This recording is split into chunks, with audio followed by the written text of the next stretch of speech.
Thank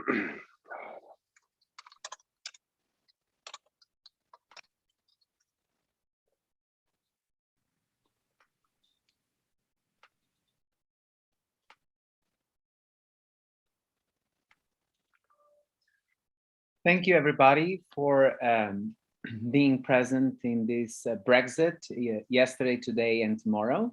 This is an event of the Center for Portuguese Studies in collaboration with the Consulate General of Portugal in San Francisco. I would like to thank you all for your presence and participation, in particular our special guests and our moderator. And I also would like to thank the Consulate General of Portugal, the FLAT, and also the co-sponsorship of the Center for British Studies, and also the American Law and Policy, who is sponsoring this event as well. So with no further delay, I would like to ask Dr. Pedro Pinto, the Consul General of Portugal in San Francisco, to give us a couple of words. Thank you. Pedro. Thank you very much, Duarte. And thank you very much also to Mark and Matt for your availability to participate in this series, this one being dedicated to Brexit. A particular thank you to Robert, my dear colleague here in San Francisco, with whom I've learned a lot since I arrived, and I look forward to hearing from you your perspective regarding Brexit. And also thank you so much, Sérgio, my good friend and colleague from Brussels. We had a great ride together.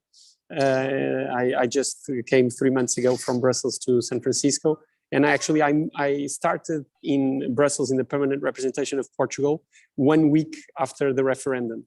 So it pretty much was a constant during my work there. I did not follow it obviously as closely as Sérgio did, but it was something that really marked my time in Brussels. Therefore, I look forward for this talk. Once again, thank you so much for attending this. And this is a good opportunity to bring the European Union closer to the West Coast, closer to Berkeley.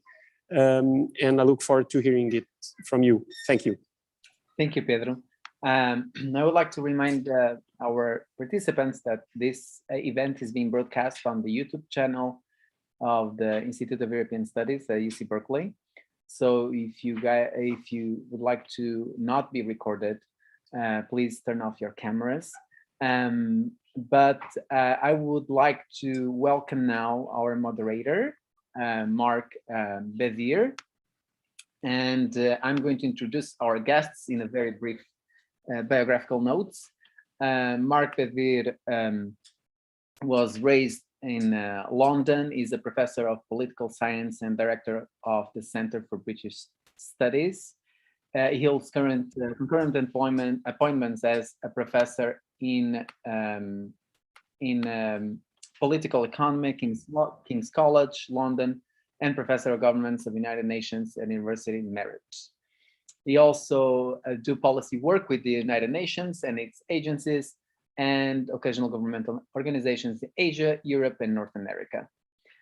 He works on philosophy of social science, and intellectual history to develop and critique theories. Thank you so much, Mark, for being the moderator of this event today. And thank you all again to the Center for British Studies. And also like to welcome and introduce Matt Beech, who is a reader in politics and director of the Center for British Studies, where he currently leads the following projects: Dangerous Conversations, Bridging Our Cultural Divides and Conservative Governments in the Age of Brexit, and is also a senior fellow at UC Berkeley IES and the Center for British Politics. Is partnered with UC Berkeley Center for British Studies. In Trinity term 2021-22, he's visiting scholar at Regent's Park College, Oxford, working in the Oxford Center for Religion and Culture. Thank you again, Matt, for being present today, also in this event. I will pass then to Robert O'Driscoll, was born in Dublin, Ireland. He joined Ireland's Department of Foreign Affairs in October 2007 as a third secretary. Robert previously served overseas in Ireland's permanent representation to the EU in Brussels in 2012, deputy head of mission in Ireland's embassy to the United Arab Emirates 2009 to 2011, and in Ireland's embassy to Saudi Arabia 2008 to 2009. In 2015, Robert was the first Irish diplomat chosen to participate in a public-private staff exchange program in which he was second to Avalon Aircraft, a leasing firm in Dublin. He did many other works as a diplomat, and he also has an MA in International Security and Conflict Studies from Dublin City University, a BA in History and Political Science from Trinity College Dublin, and a diploma in Economic Analysis from the National University of Ireland. Thank you so much, Consul General of Ireland in San Francisco, for being present as well. Our last introduction is of Sérgio Morais, and I welcome him, who's connecting with us from Brussels. Sérgio Morais works at the Portuguese Embassy of Portugal in Luanda, Angola, and is currently the delegate of the Portuguese permanent representation to the EU, to the Working Party on the United Kingdom, and also delegate to the EFTA Working Party. He participated in the Brexit negotiations 2017, 2020 between the UK and EU. Once again, thank you all for your presence today, and I'll pass the floor to Mark. Good morning, thank you. I thought I'd begin by just asking each of our participants to say something pretty brief about what they think are the main costs or just possibly benefits of Brexit. Nothing profound, just to orientate us a little bit. I don't know who to start with. Robert, would you like to kick us off? Thanks, Mark. I really appreciate being invited to participate in this today.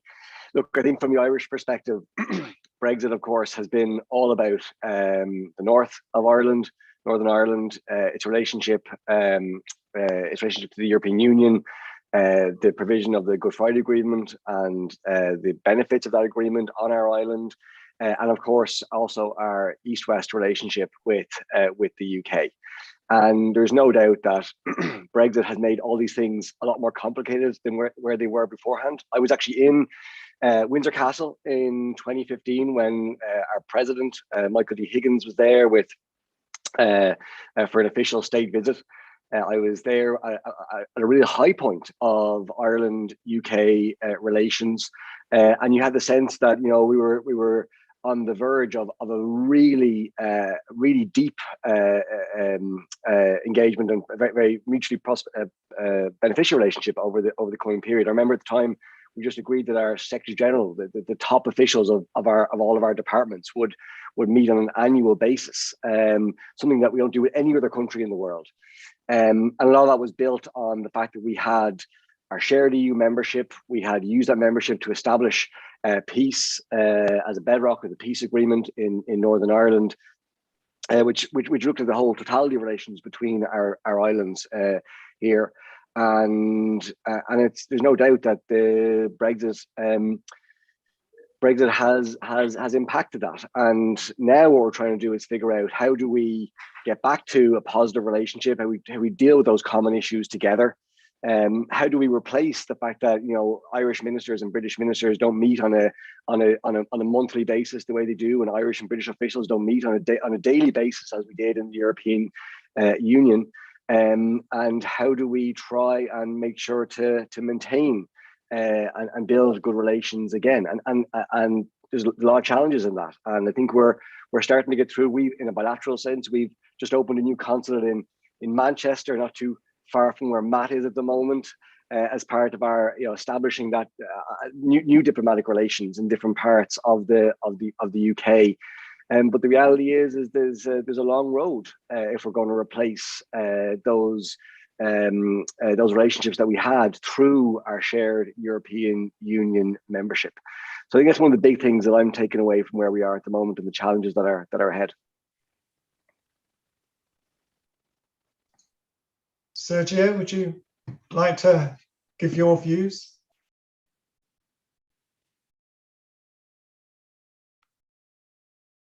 Sérgio? Yes, thank you very much. Can you hear me?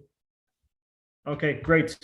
No, first of all, just to thank you, Mark, and to thank Pedro and Duarte for organizing this.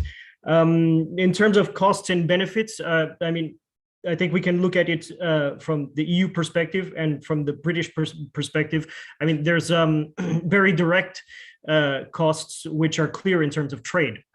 Trade frictions, I mean, were the most immediate and clear impact that everyone knew Brexit would have, were the object of a lot of studies.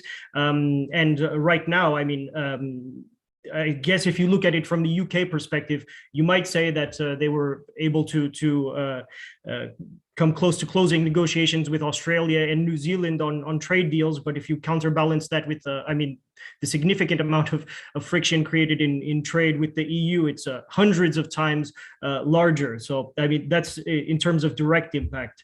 Then something that's much less quantifiable, but not less pertinent, are costs and benefits in terms of cooperation and even integration, as you know, that we have in the EU, and there everything from, I mean, citizens' rights and the ability to live and work on in basically any country, any member state, everything from police and judicial cooperation to fisheries. I mean, Brexit makes everything more difficult.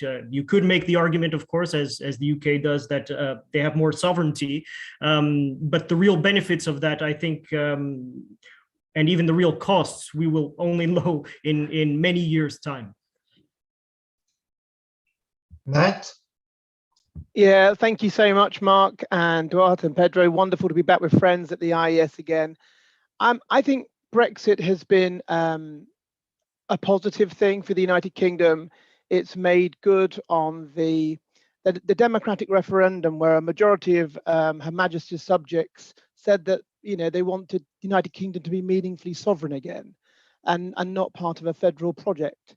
Though part of that federal project had some very positive aspects, as Robert and Sérgio have already outlined. So I think, in a meaningful sense, Britain has regained its sovereignty as a democratic parliamentary democracy, and not just the 650 men and women that we elect to represent us in the Houses of Parliament, but also the UK Supreme Court is finally the court of the final arbiter of law and justice, and that's very important. So I think, from a positive, there's a democratic and a sovereignty benefit. I think the drawbacks, I would agree with what Sérgio said, that it's an economic stickiness of trade and frictions, and that is absolutely the case, and the uncertainty over our relationships with the Irish government, with the Republic of Ireland, because of the issue of Northern Ireland, which is part of the United Kingdom, being outside of the EU, but nonetheless the issue of the protocol. What I would just say, just to wrap up, is I don't quite see it as Robert does. I think the fact that we've got the British-Irish Intergovernmental Conference, which has been going since 1998, which actually probably Robert knows, met yesterday, and Simon Coveney, who's a TD, and Brandon Lewis, who's Northern Irish Secretary of State, Tory MP, you know, they issued a joint communique yesterday listing all the different areas it's still worked on. So I don't interpret it as rebuilding or as making new relationships. I just think the ties of family and marriages and history are just so deep that it's not a case of starting afresh tabula rasa. It's a case of just finding ways to strengthen what is an incredibly valuable, and, as Robert says, an exceptional relationship. The UK and Ireland have an exceptional relationship. It's almost like in UK law, the Republic of Ireland is not foreign, it's not other in that sense. It's independent and separate, but it's not foreign in that fullest sense, because Irish citizens have certain rights in the United Kingdom that foreign citizens don't. So that's an important point to note. But absolutely, I concur. Brexit has been a disrupting, decentering phenomena for the United Kingdom, for the EU, for Ireland, and for the relationships between those three actors. I thought I'll turn next to, I guess, questions about what we can learn. Obviously, those are going to be most pertinent for those of us who think that Brexit has had more costs than benefits. I think I'll put myself in that camp. But I think however you see it, there surely should be lessons that could be learned. And I think especially about the relationships of elites, political elites to the public. It seems to me from a British perspective that even if, like Matt, you think that Brexit has had some benefits and that those outweigh the costs, it's fairly clear that the government of the time, who introduced the referendum, would have rather the referendum failed than succeeded. It was a political maneuver. So there's a sense of a failure of courage and a failure of leadership to me about a British government that went for a referendum to sort out a political problem rather than trying to get public opinion on its side. Where I agree a bit with Matt would be that I do think that the fact that I disapprove of Brexit should not be mistaken for approval of the EU. I think the EU has fundamental flaws, most of which are centre on its democratic deficit. And I think that the dissatisfaction with the EU, which Brexit expressed, is by no means limited to Britain. I think all sorts of other countries have large proportions of their public which are very dissatisfied with the EU. And to that extent, I think there's also a failure of public leadership within the EU to bring on board its citizens and get them committed to this project. I think that's been particularly true since the financial crisis of 2008, after which large swathes of Southern Europe have seen the EU as primarily a German form of leadership that undermines their own interests.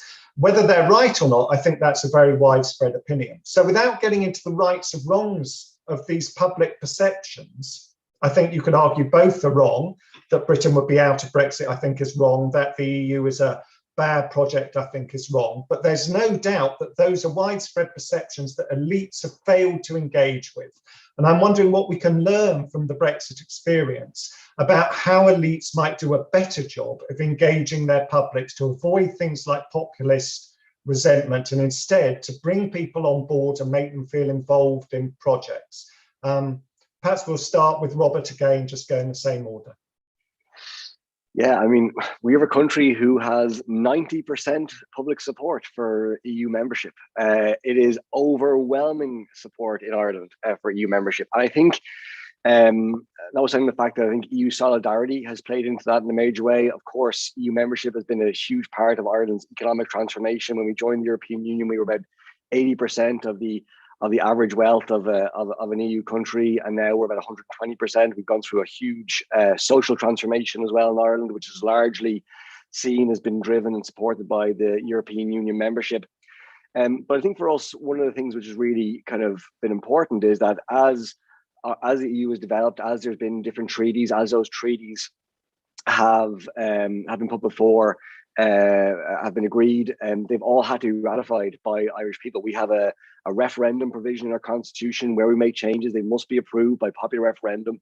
So ever since 1973, every 5-10 years when we've had major treaty change, Irish people have had to educate themselves, learn about what's going on. Irish politicians have to make the case for further integration as part of the European Union. And that process of political engagement and the education that goes around with it, around the referenda, I think has been really, really important in meaning that there is a broad understanding of the European project, its benefits, and Irish people feel they have had a democratic voice in agreeing those in an Irish context. So, I mean, I think that one of the biggest lessons for us in Ireland will be, that ongoing engagement has been a really positive thing over the last 50 years. At the risk of putting you a bit on the spot, Robert, could I ask if an implication of what you say is that you would like to see other European states and even the European Union itself go in for similar forms of political engagement and similar forms of opening up of a democratic process through things like referendum? It's for each member state, of course, to decide and to have their own democratic systems that govern their own country. But just to say that our ones have worked very well within Ireland. I'm sure there are other checks and balances in other countries as well. But really, that sense of taking stock every so often about what we're doing, where we're going, and I mean, and we have rejected referenda. I think that's important to make that point as well. It hasn't always been a yes vote. We have rejected referenda. And gone back and negotiated and come back with more provisions that enabled our citizenry to be able to pass it. So it hasn't all been, yes every single time. I think that's really, really important. But that sense of democratic engagement, I think, in the European process in Ireland has been an important part of the positive manner in which many Irish people look at the European Union. And Sérgio? Yeah, thanks. I would pick up on this idea of referenda to start with. I think, I mean, to your point, indeed, there is a learning process that is still ongoing in the EU after Brexit. Especially in terms of reaching out to citizens and that need. And we did have a couple of years ago, for the first time, EU-wide initiative of citizens consultations. Of course, I mean, there were varying degrees of success of that initiative. And I mean, one of the difficulties, of course, is just the size, the dimension that the EU has nowadays and has attained, and the differences in culture and even political and democratic culture throughout the EU to sort of, let's say, get the message out. But I think, indeed, you're quite right that that the need to communicate more properly and more adequately with citizens. So this sort of say rampant Euroscepticism that exists or existed in certain circumstances, at least, doesn't continue. I mean, I think especially there's a point to be made that, on the one hand, in terms of benefits, the benefits of integration can't be taken for granted. So there's a need to consistently communicate, look, it's not normal if you travel throughout the world, if you're crossing a national border, the fact that obviously outside of pandemic restrictions, in the EU, you don't need a passport, you don't I mean, even need to declare any goods. National borders are basically non-existent. That's a product of a lot of years of hard work at EU level, and it's not something that should be taken for granted. And the fact that politicians sometimes, especially at national level, and I mean, in certain circumstances, are tempted to partake in what some people call EU bashing. So basically, pointing the finger at Brussels whenever something doesn't go wrong, and then taking the credit themselves whenever something does go wrong, is also a phenomenon which, I mean, has been studied and should be taken into account. But it's quite a complex situation. And one that I think Brexit definitely has highlighted in terms of, I mean, what you mentioned, the need for elites, and especially political elites, to bear in mind that the sort of communication that they produce does have an impact on the public in the long term, and especially the public's perceptions of the EU. Matt? Yeah, good question. And one of my research areas is the British Labour Party, and from its history and traditions and ideas. I'd answer the question by looking at the Labour Party as a case study in terms of elites, and then Labour elites, and then Labour inclined voters, so not card-carrying activists. It's fascinating to think that the Labour Party was in effect the European project skeptic party, a common market skeptic party. It was a Tory party, Conservative Party was a party of the common market, and then what became the European community. And as those voices within the Parliamentary Labour Party, Barbara Castle, Peter Shaw, the most notable of all, Tony Benn, as those voices disappeared and they died and they passed on, a smaller and smaller grouping of British democratic socialists made the case for a Lexit, a left Euroscepticism. And what you had in the dominance of New Labour, those 13 years of government and 3 consecutive general election victories, 3 consecutive full terms, was deeper and ever closer union, most pro-European Labour Prime Minister Britain's ever had in Tony Blair. Despite not getting his way on joining the Euro because Gordon Brown and Ed Balls didn't fancy it. But leaving that aside, that disconnect, Mark, between one of the 2 great parties of state, the Labour Party, and its Eurosceptic traditions, and not listening to an awful lot of its heartlands on that issue, really came back to bite progressives who think that the European Union is a way to have a more progressive politics when they can't win general elections in Britain. So I think the Labour Party would do well. I know the horse has bolted, but they would do well to go back and discover some of their, democratic, socialist, Eurosceptic traditions, I think. And I think we'll move on to, I guess, how things look after Brexit. I must admit, to me, it all looks a bit confusing. So perhaps the answer is that it's far too early to talk about anything that looks like a new normal yet. But I wondered if any of you might all agree, or maybe some of you agree, but I wondered if anyone thought there was a kind of any sort of pattern emerging now that we could describe as a new normal about the relationships, both of the EU to Britain, but also perhaps alternatively of individual European states to Britain, now that Britain is not together within them inside the EU framework. I realise that the Irish case is so special that we should probably really put that to one side and treat UK-Irish relations as an issue for a separate panel. But in general, is there any sense of a new normal emerging, do we think? Robert? Yeah, I think it's still a bit early. I think what we need is for the agreements and the protocols for them to settle down, bed in, be implemented.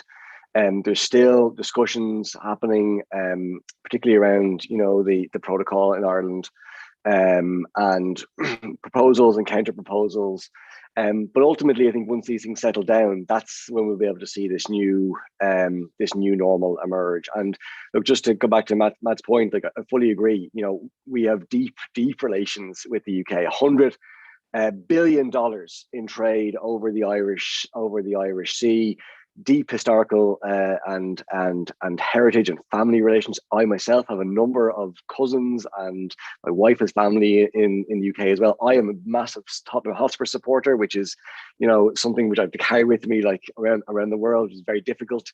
But the reality is as we come out of this and as we find out what our new normal is, we won't have that daily connectivity through the European Union, which was so important to our bilateral relations. And the same, I think, with every country in the European Union for Britain and for UK. And therefore, there is going to be an onus in trying to figure out how do we engage more proactively with each other. And I think that's what I was getting to. My points is that while we do have a strong relationship, while we do have other structures that are there.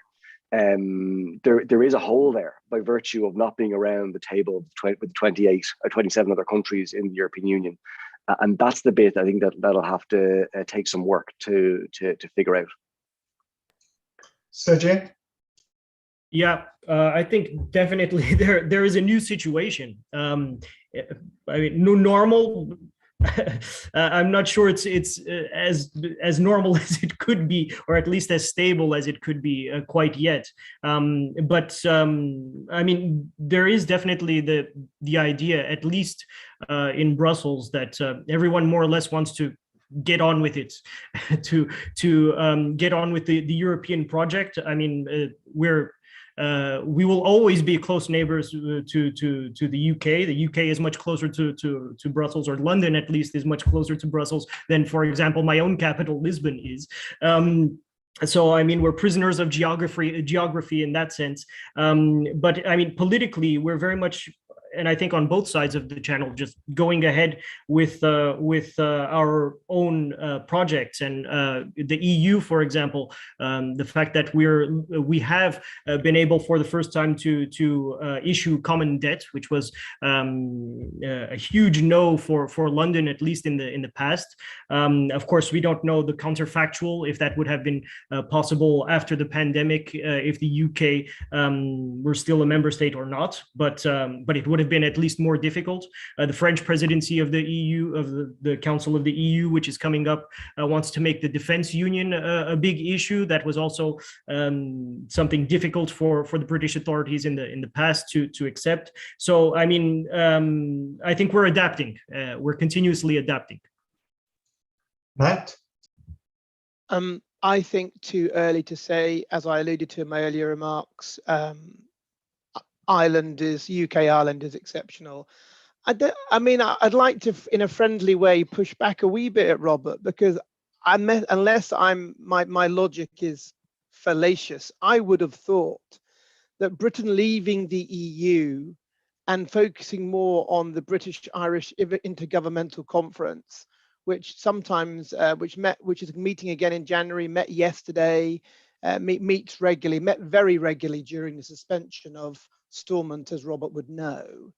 But I would have thought that bilateral relationship is more frequent than a watered down round a table of 28. So unless my logic is wrong, I would have thought that, round a table of 28 doesn't strengthen that historic Ireland, UK Ireland relationship. I would have thought it would logically follow that by Britain being out, our closest neighbour and cousin, the Republic of Ireland, with family and history and trade and language connections, despite difficult parts of one's history, our history, means that we've got more opportunity to build that relationship while merely just being 2 of 28. But maybe, Robert, my logic is fallacious. Robert, would you? I'm happy to reply to that on your behalf. No. I mean, I think Matt makes the interesting point. I mean, I've attended councils. I mean, the important thing, I suppose, is just to remember that those councils were always an opportunity for bilateral conversations, and they happened all the time. So whenever the Taoiseach, our Prime Minister, was at the European Council, along with the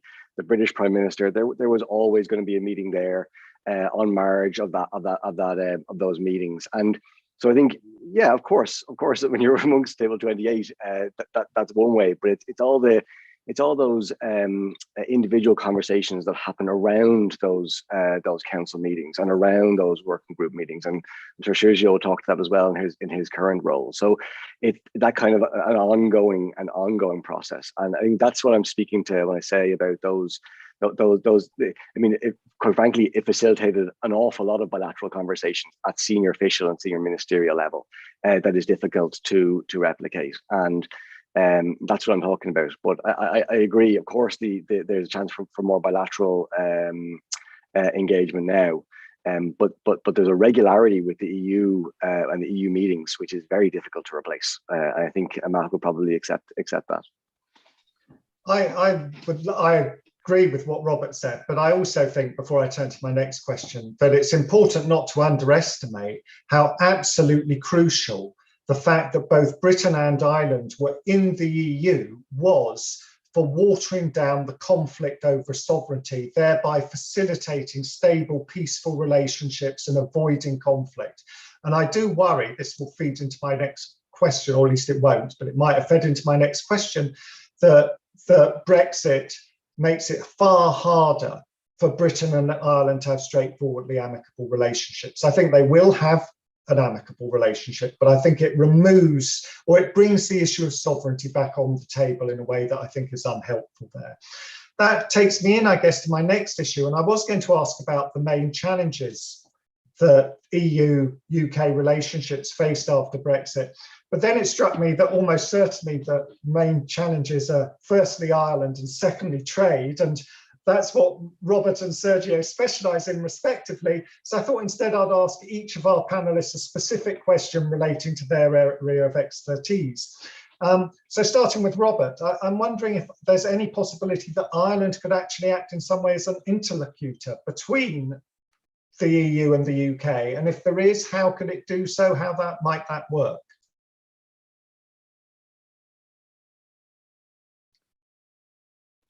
There we go. You would think after 2 years I would know to press the unmute button. Anyway,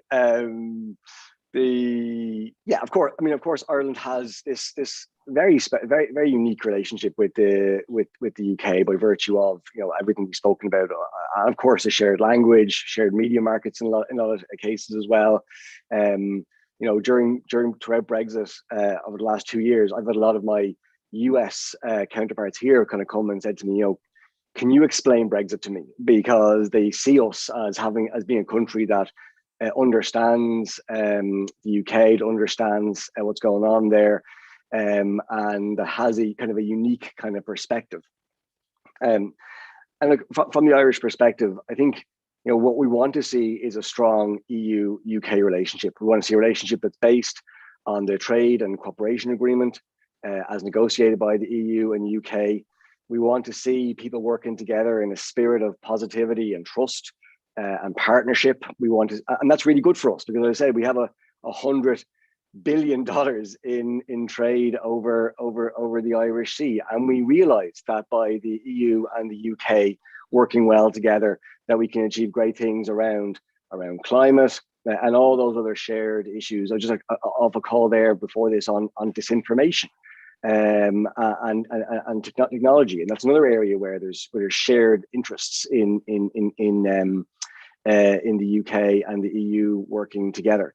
I think it's very important to make the point, though, that there's no sense of us being an interlocutor, because that suggests that we are a neutral party, and we are not. We are firmly at the core a member of the European Union and a very active member state within the European Union, with Europe's interests at our heart. And I think that's going to have to be the Irish role over the next while. But I think what Ireland does bring value on both sides is we are a really, really important friend of the European Union. And like with all of our friends, we talk very honestly about the situation and about where there are challenges, and we will continue to do that. And I think that honest conversation, I think, is really valued on the British side. I think our insights, by virtue of our relationship, are valued on the European Union side.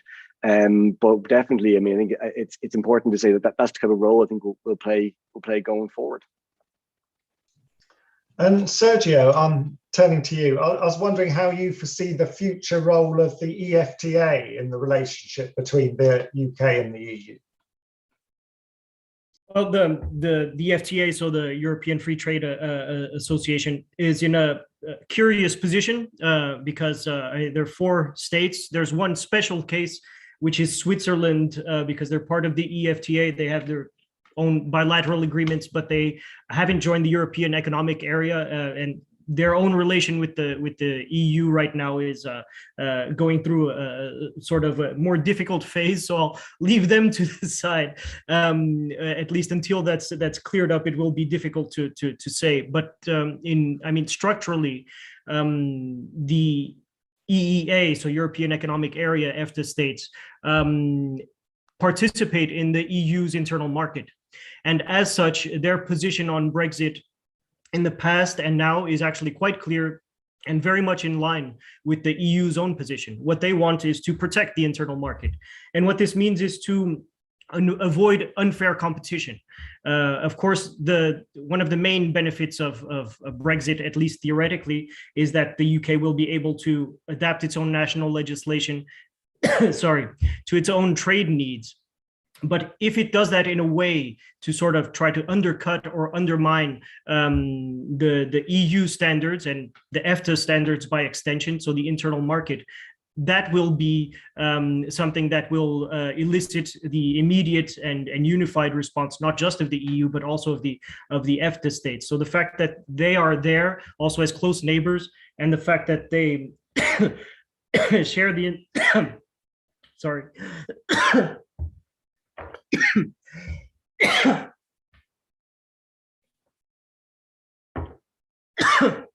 that they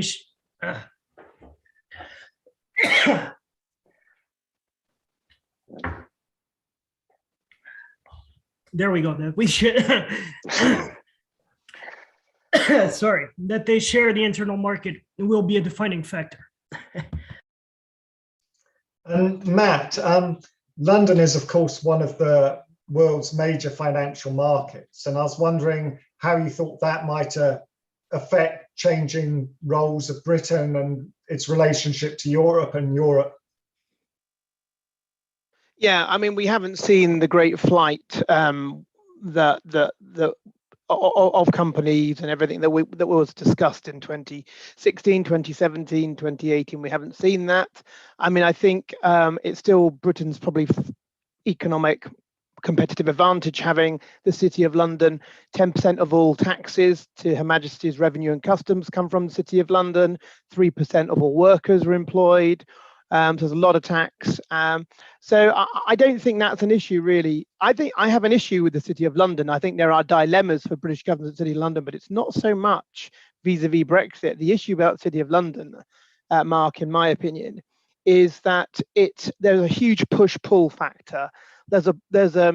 The pull factor very much is that it pulls human resource and money towards London, young people, graduates, and companies and entrepreneurs towards London. And what it does, it leads to quite an imbalanced economy, as you would know as a Londoner, even though you spent the last 20-something years in the West Coast. So the City of London is vital. But it's a blessing, but it's also a burden, because it kind of, it's like that kind of magnet.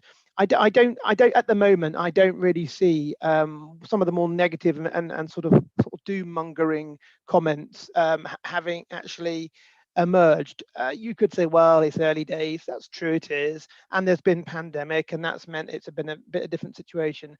But I don't see, because I think to be honest, there are cultural reasons as well, not just purely taxation reasons. I know the OECD's tried to sort of clamp down on rules, and the Chancellor Rishi Sunak's tried to get some exemptions on things like that. But there are actually also very attractive cultural reasons why the square mile, why the City of London is a financial hub that it is. It's a very, for these traders and these folks in banks and bond markets, it's a very good place to live, to raise your kids, to have a very rather nice standard of living. And it's still, in that case, is a really wonderful kind of hub with New York and elsewhere. So I don't think that's come to the fore. I think the issue, if I may, I think I would just say is that 5 months ago, Iceland, Norway, and Liechtenstein, the EFTA 3, signed a free trade deal with the UK. So I would just say that. Now, I'm not saying, oh, that shows that Brexit's working, because it's only a small amount. But what it does show is partnership, cooperation, and trying to break bread with our European cousins post-Brexit. And carrying on this idea of challenges, I mean, I do think that there is a real sense, and certainly the big two are Irish relationship with Ireland, trade, perhaps also financial markets. I'm wondering if any of you think there are others that should be included as equally important or nearly as important, or do we feel those remain the big challenges, are really sorting out relationships with Ireland, sorting out UK-EU trade, readjusting accordingly? Robert?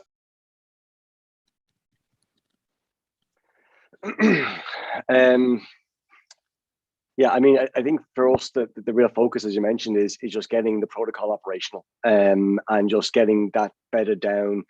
I think there's the Commission has made a very, I think, substantive proposals on how they can do that, addressing the needs of the people and businesses in Northern Ireland.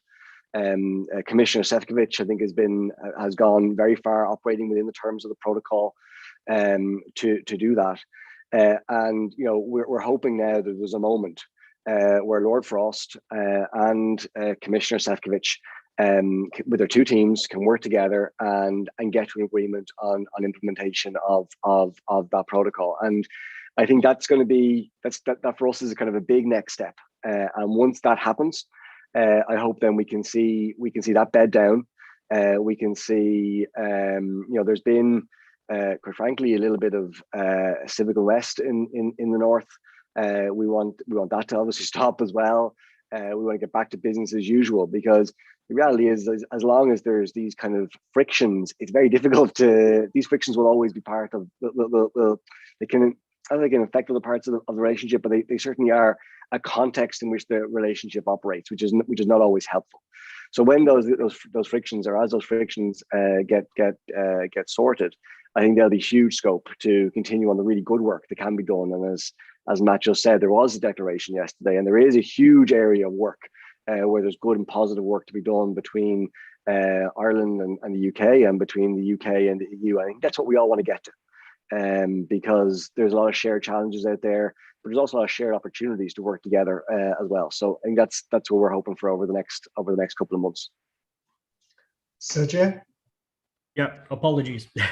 No, Northern Ireland is definitely number one and number two and number three in terms of the challenges ahead. It was already a significant challenge during the Portuguese presidency of the Council. It gave me personally a lot of work, and I was in close contact with Robert's colleagues here in Brussels. And it's the most important because it's an issue of peace, essentially, but also because it's an issue of trust. It's an issue of implementing basically what we agreed to. And until, we are certain of that, and until we rebuild that trust, then it's much more difficult to address other challenges that we have ahead of us. Amongst those challenges, and I would just, point them out basically because they've already become clear, or they will very probably come up in the near future, are fisheries. So an issue which is not hugely important economically, if you look at the figures, but politically and locally quite significant, both in the UK and in several EU member states. Migrations, and a lot of the issues that we see come up now are indeed repercussions of the fact that the UK is now no longer bound by what we call the Dublin regulation. So let's say the EU's internal structure for how to deal with asylum applications. And then more in the long term, these regulatory challenges that I mentioned. So the fact that, divergences in UK legislation, which indeed were one of the objectives of Brexit itself, and which I'm sure will come up, then will or may raise issues going forward in terms of, how that affects or may not impact trade. As both Robert and Sérgio have been very diplomatic, I think I'll take it upon myself to say that one of the main problems, it seems to me, with what's happened since Brexit has been the British government's vacillation and indeed backtracking on what were fairly secure agreements about what would happen with trade in Northern Ireland, and its attempt to pull out of that. And I do think that has been a serious problem. And I think that should be noted, and perhaps by me as a British person. Matt, what about you and future? Yeah, I think then the issue about the Northern Irish Protocol is the first, second, third, fourth, fifth, sixth, seventh, eighth, ninth, 10th issue, and then trade is down there. It's the next most significant, but it's a way off. I think it's a category difference. I would describe it as a category difference, because the majority of folk who voted to leave did not vote about economic matters. So in that sense, whilst trade's important, of course, it's not the most worrisome thing. Also, it's the stickiness is much less at certain EU ports than others. So the EU is not consistent. It's not consistent at many things, and EU regulations and laws are not consistently applied by the 27 member states. We all know this, and even at certain ports of entry, the stickiness or the frictionlessness or the degree of goods going through certain ports from the UK are not even, and so it's very hit and miss.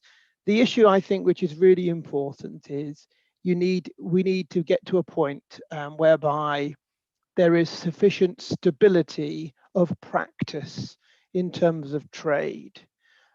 It's not, I don't think I would want to be someone that said, oh my gosh, if we don't get this sorted out, there'll be trouble. Because we live in this wonderful generation where paramilitary violence on both sides at the extreme ends of both communities is rare. And that's what I say to my students, some of whom are on this call right now, that generation who are 18, 19, 20 have the great blessing of growing up in the United Kingdom in in an era of reasonable peace on the island of Ireland and on the island of Great Britain. That's a great blessing. But it mustn't be forgotten that there are paramilitary organizations that have not gone away, some of whom are threatening to take arms up against, and who are using to take arms up once again, and are using Brexit as an excuse. So I think cause and effect is important. It's not right to imply, I don't think anyone is, but it wouldn't be right to give our audience an impression that Brexit could lead to violence. There are violent individuals who will use certain excuses as a narrative to try and push their cause on both extreme wings of both communities. So I think I'd say that we need to strive for peace, and that's why stability and practice is important. Just as a final question, because it's so topical, I thought I'd turn to COVID, which we might conclude is completely unrelated to Brexit. But it seems to me that looking at it as an outsider living in America, it seems to me that Britain has reasons to feel that its handling of COVID has not been as good as one might have hoped. Certainly it has had very high case rates, very high death rates.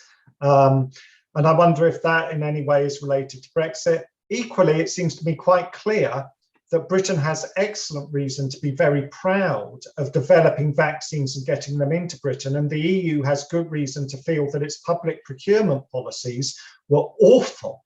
I mean, frankly, the EU's procurement of the vaccines, irrespective of their failure to invest in developing them, meant that they were very slow to roll out vaccines. So I wonder if in those two failings, the failure of the UK to manage cases and deaths under COVID, the failure of the EU to manage the development and particularly the rollout and procurement of vaccines, if in any way the way that the different regimes have dealt with COVID reflects problems coming out of Brexit. Robert? Yeah, that's an interesting question, Mark. From our side, we've had a massive vaccination uptake in Ireland. It's worked very, very well for us. I think we're one of the most highly vaccinated countries in the European Union or in Europe at all. We were a little bit slow, I think, at the start in terms of the procurement and development. But of course, there was a German company. It was BioNTech who were a huge part of the Pfizer vaccine. I think there's definitely lessons learned for us there. I think from an Irish perspective, one of the things I find quite interesting. I'm a historian and a student of Irish public policy. I think what COVID really showed to me was confirmed a trend in Ireland that's been going on for about 50 years now, which is that, I think prior to our EU membership, I think Ireland looked heavily towards the UK for a lead on public policy across a range of issues in terms of unemployment and activation and climate and environmental regulations, all those. I think what probably COVID has kind of confirmed is a move away from Ireland being part of that public policy mentality in the UK, and probably aligning much more closely with the Scandinavian countries and with other parts of the European Union. I think that's a really interesting development for me.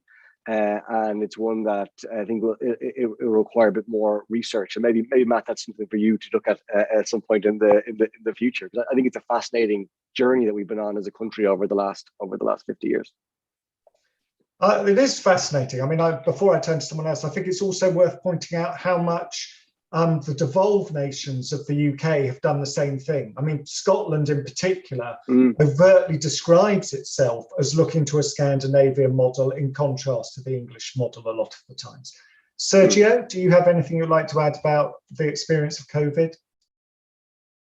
Yes, picking up on Robert's point, I think indeed it is quite early for us to arrive at any sort of conclusions in terms of the direct or indirect impact of public policies in the response to to the pandemic, and specifically in Brexit, it's even more complicated. One point I would like to highlight is that indeed, I mean, that's obvious, the UK was much quicker than basically anyone to roll out the vaccination campaign. I think it started 1 year ago yesterday, if I'm correct. And at that time, the UK was actually still subject to EU law. They were in the transition period before before the end of the transition period. So they had left the EU, but the EU law only ceased to apply in the UK at the end of 2020. So that did not stop them from rolling out their own vaccination campaign. Of course, they didn't participate in the EU's effort. And I mean, a lot can be said about maybe the pros and cons of one policy or the other, but as I said, I think I would be cautious to take any sort of definitive conclusions from that. Matt, do you want briefly to add anything? Very briefly, just to say that I think I would agree with your characterization.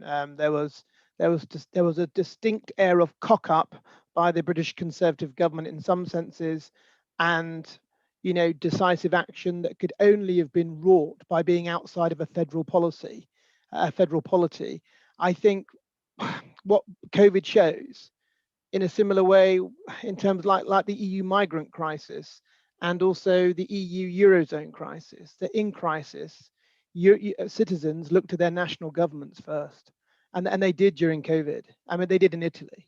And that was a case in point with all the difficulty that they were having, especially tragically in the north.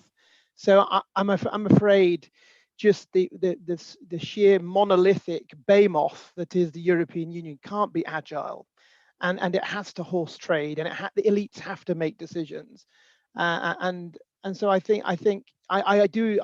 think that has enabled Britain to act swiftly. But I think there's been cock up. I think the government's also got things wrong. I think you're right, Mark. The government, looking back in hindsight, should have shut borders like they did in New Zealand and Australia. Should have shut ports and airports.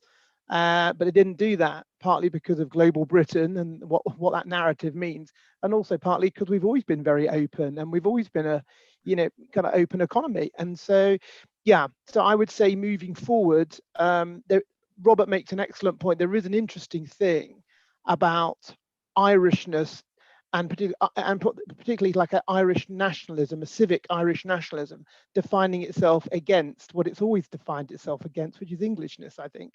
And I think, Mark, that's your point. The Scottish nationalists define themselves, even though they say Westminster, they're defining themselves against England, aren't they? It's what they're defining themselves against. So it's unsurprising. I don't think that is quite my point, no. Okay. Out to general questions. I don't think I would want to say that Ireland or Scotland is defining themselves against Britishness.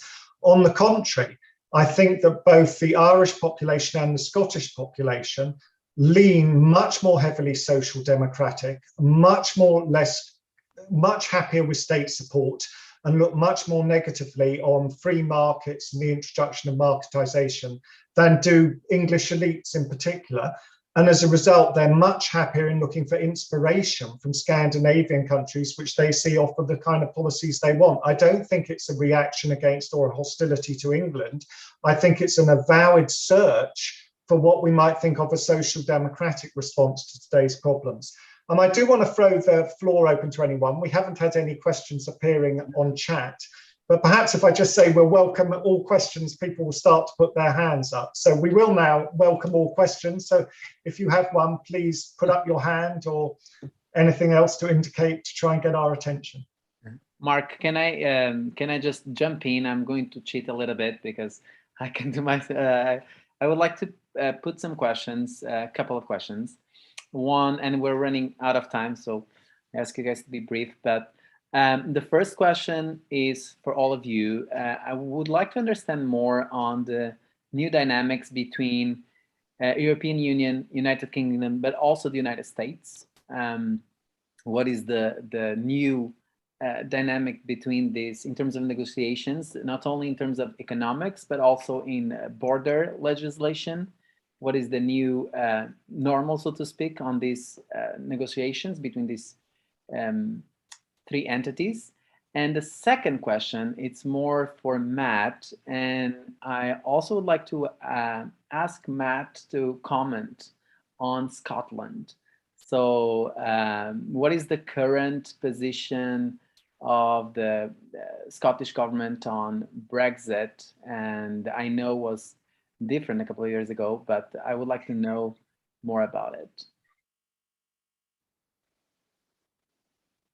Whoever goes first, maybe Robert or Sérgio, about the EU, UK, and USA.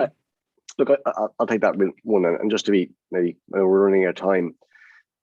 I think that from a US perspective, and look, I'm not representing the US here in any way, shape, or form, but I think that they look at Europe as a whole, and they want to have strong transatlantic relations. They want the collective of the US, North America more generally, and Europe to be able to work in concert as we look at a range of significant global issues, the rise of a multipolar world, and they want, insofar as they can, all the interested parties to be on the same page and not to have the frictions that are there and that are ongoing currently. So I think from a US perspective, I think they will be probably trying as far as they can to, and encouraging the European Union and the UK to get to a good place on these issues and to look at those bigger issues that they perceive in terms of the challenges that we face today. I think that really is going to be probably one of the defining pieces you'll see from the US side, and particularly from this Biden administration. Thank you. And perhaps also Matt could comment on Scotland. Matt? Yeah, very briefly, the Scottish Nationalists, who are the party in power in Scotland and have been since 2007, think Brexit's a bad idea. Majority of the electorate in Scotland voted to remain in the EU, so they feel Scotland's voice hasn't been heard. The SNP would like to eventually, as you know, they'd like to break the United Kingdom up and become an independent country, Scotland that is, and they'd like to enter the EU eventually. And so they're going to ask for a second independence referendum by 2023, and I think that any Conservative majority government will just say no.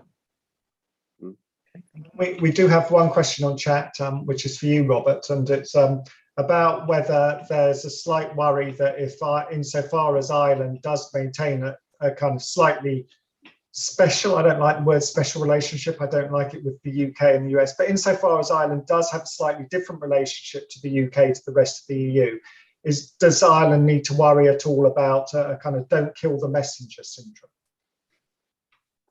Well, look, Ireland has a number of interests which we're trying to maintain at the moment. It's the maintaining the benefits of the Good Friday Agreement, maintaining peace on our island, maintaining Ireland's place within the EU single market, which has been so important for our economic transformation that I referenced earlier. So we do have a lot to play for, a lot of spinning plates to get through.